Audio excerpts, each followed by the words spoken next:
Gabon, République Centrafrique, Lesotho. Bon, quand est-ce que vous nous ramenez les gros là? Maintenant, on veut la ceinture. Et salam le monde, c'est Hakim Babossi, j'espère que vous allez bien. Les amis, on se retrouve évidemment pour, pour débriefer de cette rencontre entre le Maroc et le Lesotho, les gars. Bon, oui, il n'y a pas eu de match. Il n'y a pas eu de match, 7-0.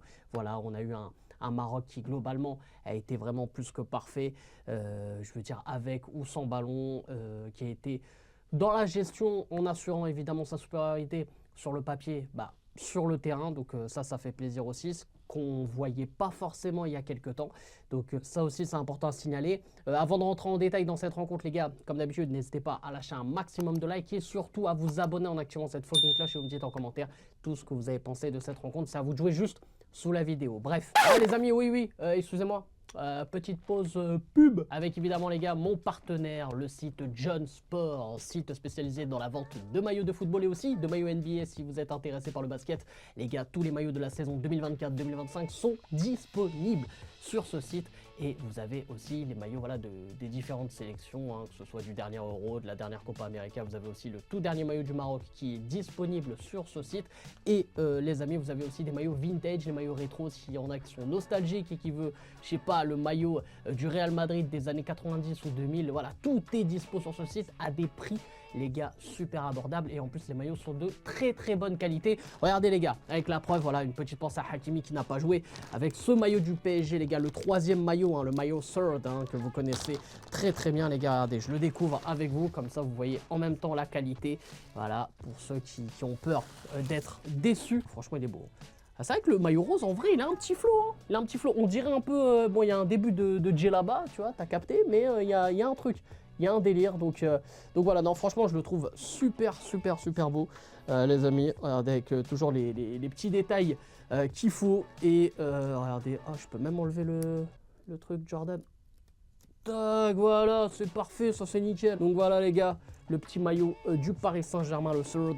Donc voilà, ce sera un nouveau maillot pour les vidéos réactions avec le padré notamment, ou des vidéos débriefs. Bref, en tout cas, tout est dans la description les gars. En plus, vous pouvez profiter du code HPP20 pour avoir 20% de réduction les amis. C'est à vous de jouer, juste sous la vidéo en description. Enfin bref, bon, je te laisse continuer la vidéo. On va commencer par le commencement avec ce 11 les gars de départ avec... Voilà, il y a eu quelques changements évidemment dus à l'absence de Hakimi avec Mazraoui qui s'est retrouvé sur son poste de prédilection arrière droit et la deuxième titularisation de Adam Aznou sur le côté gauche. Au milieu de terrain, on a eu évidemment notre retour de contrôle Amrabat. Bon, j'ai pas évoqué la charnière centrale, mais la charnière centrale ne bougeait pas avec Harkas et évidemment Aguerd. Et au milieu de terrain, donc du coup...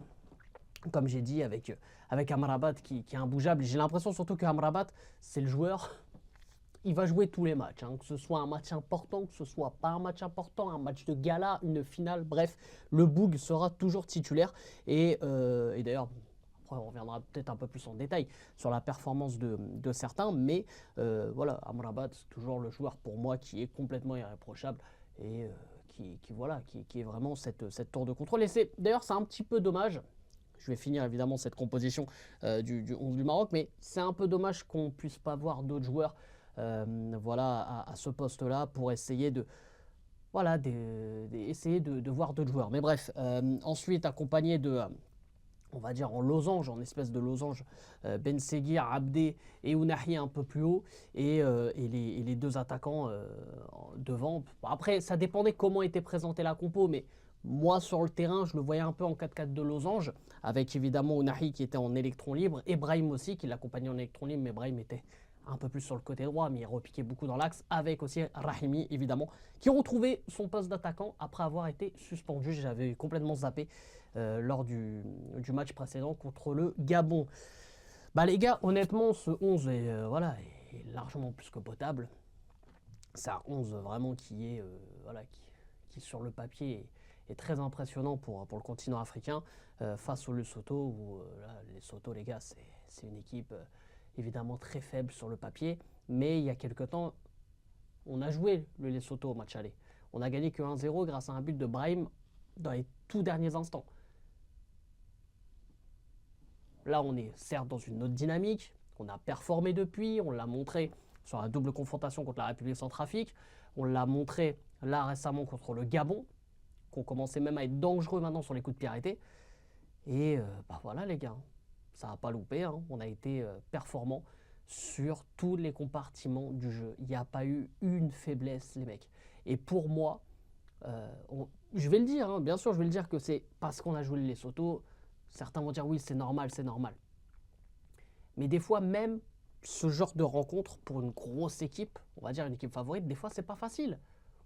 C'est pas facile, mais là on sent que Regragui commence à mettre ce qu'il veut mettre en place. Ça commence à tourner, ça commence aussi, ça sent bon dans le groupe, ça sent bon, ça se voit à chaque célébration. On a vu sur les buts de Brahim, les différentes célébrations où tout le groupe se sent concerné. Et quand tu sens ce truc-là, ça peut que sentir bon. Parce que même le joueur qui ne joue pas, le joueur qui est appelé, qui va même pas jouer une minute sur les deux rencontres, il a envie d'être là. Il a envie d'être là, il va pas empoisonner le groupe, il va pas faire du boudin, il va pas râler ou quoi. Le groupe est ensemble. Voilà. Et ça, quand tu sens ça dans un groupe, ça peut être que positif. Et pour revenir après en détail évidemment sur les buteurs, tout ça, bon, il y en a eu beaucoup hein, de buts, mais évidemment, surtout grâce au très très bon début de match de Brahim, qui a inscrit un triplé, hein, qui met le premier, le deuxième et le quatrième but. Le troisième but, il a été mis par Rahimi sur un corner, un nouveau coup de pied arrêté offensif, les gars. Corner tiré par Ben Seguir, si je ne me trompe pas. Donc voilà, non, c'est un très très bon début de match. Le Lesotho est complètement débordé. On est dans la gestion. Même si le Lesotho était arrivé en mode, voilà, on met le bus, on bloque. On a réussi à trouver des solutions et on a réussi à continuer à jouer. On ne sait pas, on a mis 2-3 buts et après, on a commencé un peu les gris-gris, les trucs qui ne servaient à rien et tout. Non, les gris-gris qu'on a vus, entre guillemets, ça a servi pour une action. Ça a servi pour une action offensive, pour une situation offensive. Donc ça, déjà, ça fait un peu plus plaisir. Même si inconsciemment, quand tu mènes 3-4-0, tu te relâches, c'est normal. Mais là, on ne l'a pas trop ressenti, mine de rien. Parce qu'on arrive à la mi-temps 5-0 avec le but en fin de première mi-temps de Rahimi sur penalty, où il est un peu chanceux d'ailleurs. Et d'ailleurs, pour moi, il n'y a pas penalty, les gars. Il y a coup franc. La faute sur Rahimi, elle est en dehors de la surface. Mais bref, après, il y a un penalty qui n'a pas été sifflé en deuxième. Mais bref, ça, c'est que anecdotique. Sinon, on arrive à la mi-temps 5-0. Les changements que fait Regragui à la mi-temps, parfait. En soufflant, en faisant souffler Ounahi et Ben Seguir. Et en faisant rentrer Sebari et El Khannous. D'ailleurs, les gars, si je dois aller, un petit truc négatif de ce rassemblement, c'est peut-être les Azdin Ounahi. Alors, Ounahi réalise une passe D sur le premier but de Brahim dans cette rencontre, mais je l'ai senti un peu en dessous, je l'ai senti un peu perdu en fait. Parce qu'il y a des moments, ça se marchait dessus avec Ben Seguir, aussi avec Brahim. J'ai l'impression qu'il va falloir faire un choix. J'ai l'impression que Ounahi, dans son style, c'est un joueur qui a besoin déjà de toucher énormément de ballons et qui a besoin de mener un peu le jeu. Et quand un joueur comme Brahim ou Ben Seguir, ça se marche un peu dessus. C'est pour ça que la place de Ounahi dans ce 11, on peut en discuter, notamment avec un Sebari qui, je trouve, se met un peu plus au service de l'équipe. Je ne dis pas que Ounahi ne se met pas au service de l'équipe, au contraire, mais je veux dire, le style de Ounahi peut bloquer par rapport aux autres joueurs qui sont utilisés dans ce 11, si vous voyez ce que je veux dire. Alors que Sebari peut être un peu plus haut, peut s'éclipser, des fois peut disparaître en laissant un peu plus d'espace, comme lors de son entrée avec le Padre, je pense que vous avez vu, on avait complètement oublié que Sebari était entré, donc Sebari peut s'éclipser en laissant un peu d'espace et peut réapparaître dans les 30 derniers mètres, faire la dernière passe, l'avant-dernière passe ou même pourquoi pas marquer. Donc ce contenu offensif qu'il a, c'est ce qui peut lui donner sa chance dans ce 11 à la place d'un Ounahi, parce que honnêtement, on a déjà des joueurs qui jouent au ballon, qui font le jeu comme Ben Seguir, même Amrabat, on l'a vu avec sa passe D d'ailleurs pour Sebari. On a déjà les joueurs qu'il faut. J'ai peur qu'en mettant un de plus, ça se marche dessus et ça se perde un peu. Surtout que défensivement, Sebari aussi fait les efforts. C'est quelqu'un aussi qui défend, qui est dans le duel. On sait qu'il est un peu costaud et tout, donc là-dessus, il n'y a pas de souci. Donc, c'est à discuter. Bref, El Khannous et Sebari qui sont rentrés Voilà, hein, El Khannous qui a fait une rentrée plutôt satisfaisante, même s'il a perdu quelques petits ballons, mais voilà, il s'est exprimé comme il a pu, et notamment sa virgule inversée, là, incroyable, c'est un point virgule qu'il a fait à un moment donné, waouh, j'ai pété un câble, mais bref, après, voilà les gars, dans l'ensemble, qu'est-ce que vous voulez que je vous dise de plus? Moi, j'ai surtout envie de conclure sur une chose, les gars. Bon, oui, il y a eu le but de En-Nesyri, ok, il y a eu le but de En-Nesyri, ça fait plaisir, il marque de la tête. Les buts de la tête de En-Nesyri, c'est comme un penalty voilà, de Mbappé ou un penalty de Messi. Enfin, je veux dire, voilà, c'est normal, quoi. C'est la base, c'est la base. Mais ce que je voulais dire aussi, c'est... Bon, on va parler français, les frérots. Maintenant, il faut qu'on... Franchement, le truc, c'est que je connais pas encore notre réel niveau. Oui, on fait le taf contre les équipes, comme j'ai cité, Lesotho, République Centrafrique, Gabon, il n'y a pas de souci. Même si le Gabon, voilà, c'est la plus grosse équipe du groupe, mais on a fait le taf sur le match aller et le match retour. Même si le match aller, mine de rien, le score camouflait quelques lacunes encore. Mais honnêtement, les gars, il faut qu'on affronte une vraie équipe, sans manquer de respect aux autres. Mais j'ai envie de voir un Maroc-Cameroun, un Maroc-Égypte, même un Maroc-Tunisie, un Maroc-Algérie, évidemment, ça sera un kiff de fou. Mais j'ai envie de voir, voilà, face à un gros d'Afrique. J'ai envie qu'on se teste réellement, savoir quand on va être dans la difficulté, comment on va réagir.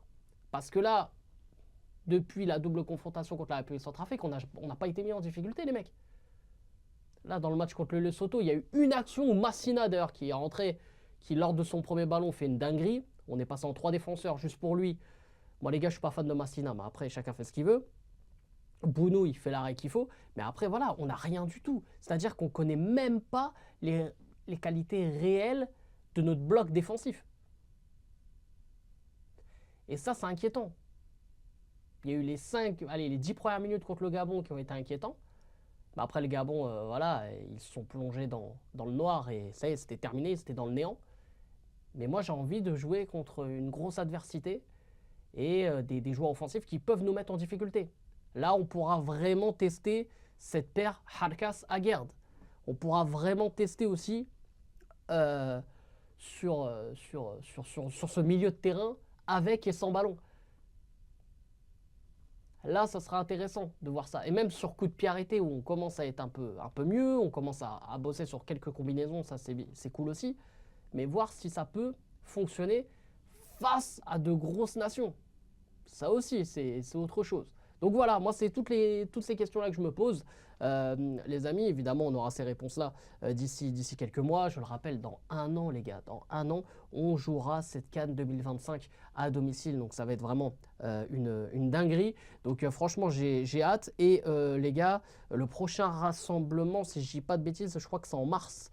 On reprendra évidemment les qualifications à la Coupe du Monde 2026. Ça sera face au Niger. Du coup, donc je crois que le match se déroulera au Maroc. Je ne sais pas si le Niger a un stade homologué.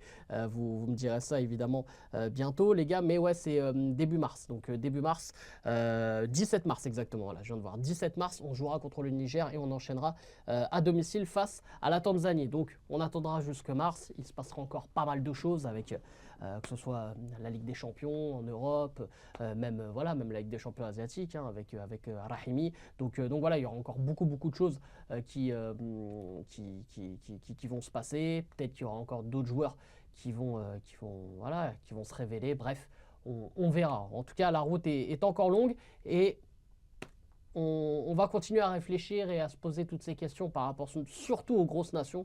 On verra ça évidemment d'ici quelques mois. Sur ce, c'était Hakim Pas Possible. J'espère que vous avez kiffé cette vidéo. N'hésitez pas, comme d'habitude, à lâcher un maximum de likes et à vous abonner en activant cette fucking cloche. Et bien sûr, vous me dites en commentaire tout ce que vous en avez pensé. C'est à vous de jouer juste sous la vidéo.